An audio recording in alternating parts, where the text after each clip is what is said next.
Hi there, welcome back to our channel. I'm back with a new tutorial. In this video, I'm going to show you how you can trade in MetaTrader 5. In order to trade in MetaTrader 5, you'll have to start by opening or registering your account.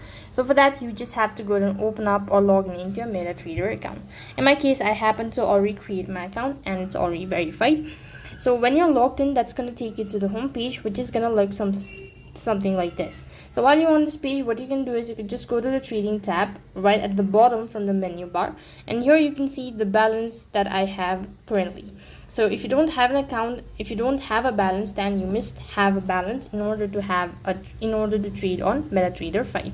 So if you tap the tab bar icon from the top right, you could go to the trading section, and here you could start with the trading procedure. Since I don't have a balance, I'm unable to proceed on to the next step. But when you have a balance, then you could start buying or selling crypto or an asset into your MetaTrader account. So here you can see this is the first one. So in order to go with the trading procedure, you could just go to new order and start with the ordering procedure. If you wish to sell, then tap the sell button, and likewise, if you wish to buy the crypto or an asset, then you could press the buy button. And similarly, you can just follow the on-screen prompt and you should be able to trade on MetaTrader 5. So that's it for this video. I hope the video was helpful. Make sure to like, share and subscribe to our channel. Thank you for watching. See you in the next video.